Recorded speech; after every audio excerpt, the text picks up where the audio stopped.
स्वागत है दोस्तों आपका एक बार फिर अपने इस चैनल में दीपा पांडे के साथ। साथियों, आज की जानकारी में हम बात करेंगे कि आप इनकम टैक्स के न्यू पोर्टल पर खुद ही online income tax return ITR-1 कैसे फाइल कर सकते हैं, जिसके लिए सबसे पहले आपको incometax.gov.in की वेबसाइट पर जाना होगा, जिसका लिंक आपको नीचे डिस्क्रिप्शन बॉक्स में भी मिल जाएगा।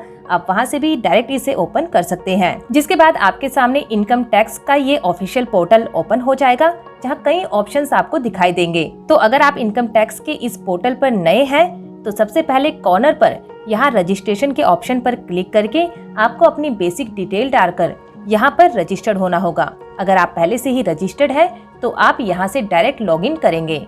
जहाँ लॉगिन करने के लिए आपको लॉगिन डिटेल में आप यहाँ पर पैन कार्ड या आधार कार्ड नंबर आदि यहाँ पर डाल सकते हैं और फिर आप यहाँ नीचे कंटिन्यू के बटन पर क्लिक करेंगे। क्लिक करने के बाद जो नेक्स्ट पेज ओपन होगा, वहाँ आपको यहाँ पासवर्ड डालना है जो रजिस्ट्रेशन के समय आपने बनवाया था। तो पहले यहाँ आप इस चेकबॉक्स पर क्लिक करेंगे, फिर नीचे अपना पासवर्ड डालकर कंटिन्यू पर क्लिक कर देंगे। क्लिक करने के बाद आपके सामने आपके अकाउंट का डैशबोर्ड ओपन हो जाएगा, जहां आपके इनकम टैक्स अकाउंट की पूरी डिटेल्स पैन कार्ड के अकॉर्डिंग मौजूद होगी, जिसे आप अपडेट भी कर सकते हैं। साथियों, इस डैशबोर्ड से जुड़ी सारी इन्फॉर्मेशन पहले ही वीडियो बनाकर हम आपको बता चुके हैं कि कैसे आप 26AS को देख सकते हैं, कैसे लास्ट ईयर की इन्फॉर्मेशन आप ले सकते हैं ITR की, कैसे आप ITR भरने से पहले ही अपने बैंक अकाउंट और आधार कार्ड को पैन कार्ड के साथ जोड़ सकते हैं ताकि रिफंड आने में आपको कोई भी दिक्कत ना हो। उस वीडियो का लिंक आपको नीचे डिस्क्रिप्शन बॉक्स में मिल जाएगा, आप वहां से उसे भी चेकआउट कर सकते हैं। और साथियों, इनकम टैक्स रिटर्न भरने से पहले हमेशा इस बात का ध्यान रखिएगा कि आपको अपने फॉर्म 16, 16A और 26AS को जरूर मैच कर लेना है। उसके बाद ही जब सारा ओके हो तब अपनी ITR फाइल करनी है। तो चलिए साथियों, 26AS को चेक करते हैं। सबसे पहले आपको यहाँ ऊपर ई फाइल पर क्लिक करना है, जिस पर आपको ITR पर क्लिक करना है। जहाँ कई ऑप्शंस आपको दिखाई देंगे, उनमें से आपको व्यू फॉर 26AS पर क्लिक करना है। जिसके बाद पॉपअप मैसेज जो आएगा उस पर कंटिन्यू करना है। नेक्स्ट पेज पर चेकबॉक्स पर आपको क्लिक करना है और प्रोसीड कर देना है। जिसके बाद नीचे यहाँ पर आपको view tax credit for 26AS के ऑप्शन को चूज करना है। जिसके बाद आप TDS यानी ट्रेस की वेबसाइट पर आ जाएंगे, जहां आपको सबसे पहले अपना असेसमेंट ईयर, जिसके लिए आपको 26AS फॉर्म देखना है, उस ईयर को यहाँ पर से सिलेक्ट करना है। नीचे आप HTML सिलेक्ट करेंगे और फिर अपने 26AS फॉर्म को यहाँ से आप व्यू भी कर सकते हैं और डाउनलोड भी कर सकते हैं, साथ ही इसकी PDF भी बना सकते हैं। तो इस तरह से आप 26AS फॉर्म को यहाँ से चेकआउट कर लेंगे, डिटेल को मैच कर लेंगे और उसके बाद आप अपनी ITR फॉर्म को फिल करेंगे। और उसके बाद इनकम टैक्स रिटर्न भरने के लिए वापस आपको डैशबोर्ड पर आना है, जहां आप यहां पर से ई फाइल पर जाकर भी अपनी ITR भर सकते हैं या फिर सीधे यहां पर इस ऑप्शन पर क्लिक करके भी ITR के फॉर्म को फिल कर सकते हैं। जहां क्लिक करने के बाद आपको नेक्स्ट स्क्रीन पर यहां जिस असेसमेंट ईयर के लिए आप ITR भरना चाहते हैं उसे यहाँ से आप सिलेक्ट करेंगे। जैसे हम करंट ईयर के लिए यानी 2021-22 के लिए हमें ITR भरनी है, तो हम इसे सिलेक्ट करके नीचे कंटिन्यू के बटन पर क्लिक कर देंगे। नेक्स्ट पेज पर ऑनलाइन या ऑफलाइन मोड आपको यहाँ से सिलेक्ट करना है। हम यहाँ पर ऑनलाइन फाइलिंग मोड को टिक करके प्रोसीड कर देंगे। फिर आप यहाँ देख सकते हैं कि अगर आपकी कोई पुरानी ITR ड्राफ्ट में पड़ी है, यानी पुरानी कोई सेव्ड ITR है, तो उसे आपको यहाँ पर दिखाई देगी। आप उसे भी चूज करके कंटिन्यू कर सकते हैं। नहीं तो आपको अगर फ्रेश ITR भरनी है, न्यू ITR भरनी है, तो आप नीचे यहाँ पर न्यू ITR के ऑप्शन पर क्लिक करेंगे। और साथियों, नेक्स्ट पेज पर सैलरी पर्सन के लिए अगर आपको ITR भरनी है तो आप यहाँ से इंडिविजुअल पर सिलेक्ट करके क्लिक करके कंटिन्यू कर देंगे। नेक्स्ट, अगर आप ये जानना चाहते हैं, यानी अगर आपको नहीं पता कि आपके ऊपर कौन सी ITR अप्लाई होती है, तो आप यहाँ पर प्रोसीड करके उस इंफॉर्मेशन को ले सकते हैं। और अगर आप जानते हैं कि आपको किस ITR में अपनी रिटर्न फाइल करनी है, जैसे हमें पता है कि हमें ITR-1 फाइल करनी है, तो हम यहाँ ड्रॉप डाउन लिस्ट में से ITR-1 को चूज करके प्रोसीड कर देंगे।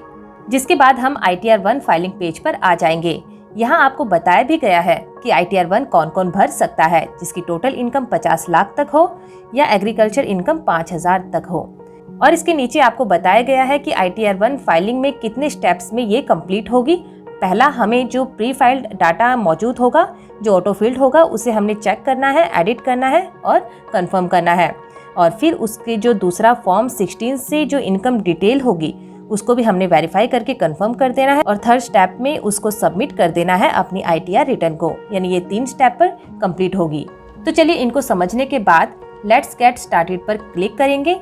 नेक्स्ट पेज पर कुछ क्वेश्चंस पूछे गए हैं कि आप ITR क्यों भरना चाहते हैं। उन्हें पढ़ने के बाद जवाब में हम आंसर को टिक कर देंगे। पहला, क्या आपकी जो टैक्सेबल इनकम है वो बेसिक एग्जाम्पशन लिमिट से ज्यादा है। दूसरा, क्या आपका डिपॉजिट अमाउंट 1 करोड़ क्रॉस कर रखा है या फिर आपके एक्सपेंसेस 2 लाख 1 लाख है एटसेट्रा। तो आप इसे पढ़ लीजिएगा और अपने अकॉर्डिंग चूज कर दीजिएगा। अगर आपका इसमें फॉल नहीं करता है तो आप नीचे अदर के ऑप्शन पर क्लिक कर सकते हैं। जैसे हमारे यहाँ सैलरी इनकम है जो टैक्सेबल इनकम की बेसिक एग्जाम्पशन लिमिट से ज्यादा है, इसलिए हम ITR फाइल कर रहे हैं, तो हम यहाँ पहले ऑप्शन पर क्लिक करेंगे। कंटिन्यू करने के बाद आपकी स्क्रीन पर एक पॉपअप मैसेज आएगा, उसे आपने ओके कर देना है, जिसमें बताया गया है कि जो आपका प्री फाइल डाटा है वो डिपार्टमेंट की इंफॉर्मेशन के बेस पर है, जिसे आपको एडिट भी कर सकते हैं, कंफर्म भी कर सकते हैं। जिसके बाद साथियों यहाँ आपको बताया गया है कि आपको फर्स्ट स्टेप के लिए वैलिड रिटर्न के लिए सबसे पहले पर्सनल इंफॉर्मेशन को कंफर्म करना है, फिर ग्रॉस टोटल इनकम को, फिर total deduction, tax paid and tax liability को एडिट एंड कंफर्म करके वैलिडेट करना होगा। तो साथियों अभी आप यहाँ देख सकते हैं कि पर्सनल इंफॉर्मेशन को छोड़कर जो बाकी सभी के स्टेप्स हैं, जो सभी ऑप्शंस हैं वो यहाँ लॉक्ड है, उन्हें हम कुछ भी चेंज नहीं कर सकते हैं। तो जैसे जैसे आप step by step first information को कंफर्म कर देंगे, उसके बाद सेकंड स्टेप यानी सेकंड जो इन्फॉर्मेशन है वो खुद ही अनलॉक हो जाएगी, और जैसे ही आप सेकंड को कंफर्म कर लेंगे थर्ड अनलॉक हो जाएगा। ऐसे ही सब अनलॉक हो जाएंगे खुद ही स्टेप बाय स्टेप। तो चलिए सबसे पहले पर्सनल इंफॉर्मेशन को चेक करते हैं और कंफर्म करते हैं। तो यहाँ आपको नेक्स्ट पेज पर आपकी प्रोफाइल कॉन्टैक्ट डिटेल दिखाई देगी। कॉन्टैक्ट डिटेल को आप यहाँ से एडिट भी कर सकते हैं और नीचे यहाँ पर आपको अपनी नेचर ऑफ एम्प्लॉयमेंट यहाँ से सिलेक्ट करनी है ड्रॉप डाउन लिस्ट में से, जैसे central, state government, public undertaking, other. हम यहाँ पर स्टेट गवर्नमेंट को चूज करेंगे। फिर नीचे आप किस सेक्शन के तहत अपनी ITR फाइल कर रहे हैं वो यहाँ से सिलेक्ट करनी है। जैसे अगर आप बिफोर ड्यू डेट कर रहे हैं तो आप सेक्शन 139(1) के तहत इसे फाइल करेंगे, और अगर आप आफ्टर ड्यू डेट कर रहे हैं तो 139(4) यहाँ पर अप्लाई होगा। रिवाइज रिटर्न के लिए 139(5) को यहाँ से सेलेक्ट करेंगे। हमें यहाँ पर 139(1) सेलेक्ट करना है बिफोर ड्यू डेट। नीचे अगर आपको कोई नोटिस आया है उसका आप रिस्पॉन्स दे रहे हैं तो यहाँ से आप अपनी कैटेगरी को सेलेक्ट करेंगे।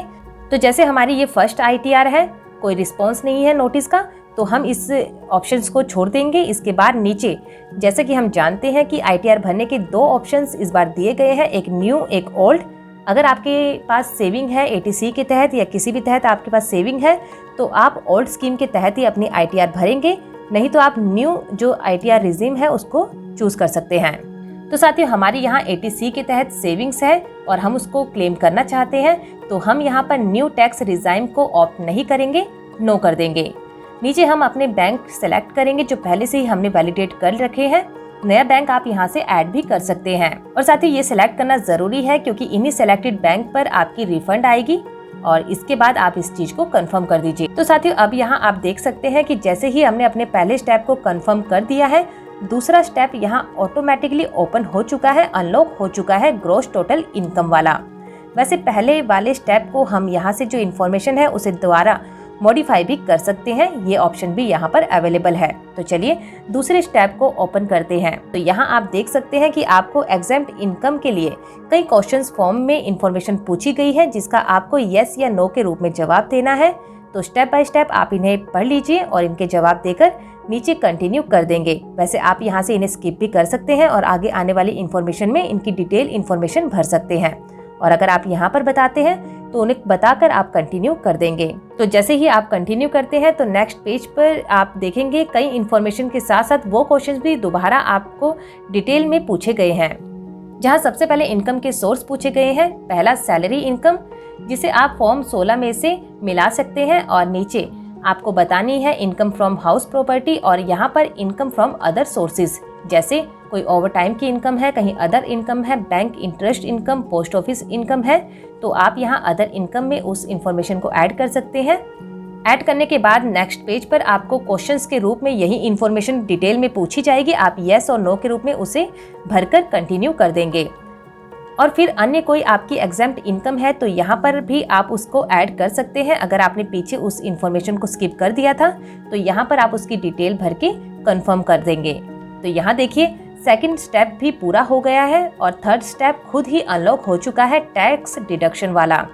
तो चलिए इसे भी हम एडिट करके कंफर्म करते हैं। तो यहाँ आपको डिडक्शन से जुड़े क्वेश्चंस पूछे गए हैं, जवाब में आपको यस या नो में देना है और कंटिन्यू कर देना है। वैसे यहाँ भी आप इसे स्किप कर सकते हैं और डायरेक्ट नेक्स्ट पेज में इसे आप डिटेल के साथ फिल भी कर सकते हैं।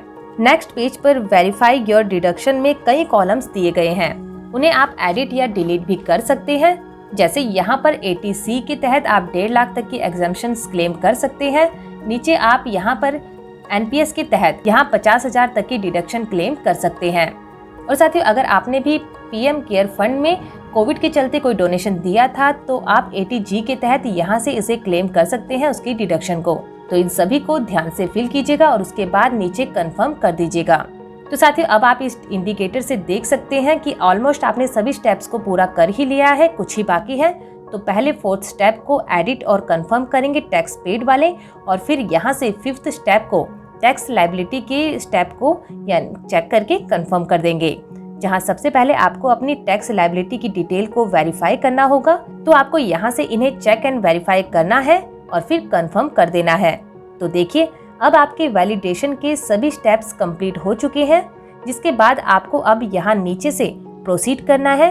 ध्यान रखें कि अगर आप चाहें तो दोबारा भी अपनी जो ये इन्फॉर्मेशंस है इन सभी को यहाँ से मॉडिफाई भी कर सकते हैं। चलिए प्रोसीड करते हैं। जिसके बाद नेक्स्ट पेज पर बताया गया है कि अगर आपकी रिफंड बनती है तो यहाँ पर रिफंड आपकी शो होगी। अगर आपको टैक्स पे करना है तो यहाँ पर आपको टैक्स पेमेंट का ऑप्शन भी मिलेगा और टैक्स पे की डिटेल भी आपको यहाँ पर शो होगी, जिसे कंफर्म करके नीचे प्रीव्यू रिटर्न पर क्लिक करें और नेक्स्ट पेज पर आपको वेरीफाई एंड सबमिट करना है। तो यहाँ पर आप सबसे पहले चेक बॉक्स पर क्लिक करेंगे और अपनी डिटेल को यहाँ पर भरेंगे। अगर आप खुद ही ITR फाइल कर रहे हैं तो आप यहाँ से सेल्फ को सेलेक्ट करेंगे और इसके लिए आपको ये TRP को भरने की जरूरत नहीं है, इसे छोड़ दीजिएगा और नीचे प्रोसीड टू परव्यू पर क्लिक कर देना है। जिसके बाद आपके सामने आपका पूरा ITR 1 फॉर्म जो आपने भरा था वो खुल जाएगा। दोबारा डिटेल को सारी चेक कर लीजिएगा, सारी डिटेल को ध्यान से चेक कीजिएगा और फॉर्म को सबमिट कर दीजिएगा। और जैसे ही आप फॉर्म को सबमिट कर देते हैं उसके बाद आप अपने आधार कार्ड का यूज करके या फिर आप अपने नेट बैंकिंग से या किसी भी तरीके से अपनी उस रिटर्न को ई-वेरीफाई भी कर सकते हैं ऑनलाइन ही। तो उम्मीद है साथियों आज की ये इन्फॉर्मेशन आपके लिए यूजफुल रहेगी। अगर इससे जुड़ी आपकी कोई भी क्वेरी है तो आप नीचे कमेंट सेक्शन में हमसे पूछ सकते हैं। तो फिर मिलेंगे आपसे ऐसे ही कई नए इन्फॉर्मेशन के साथ, किसी नई जानकारी के साथ। तब तक के लिए नमस्कार।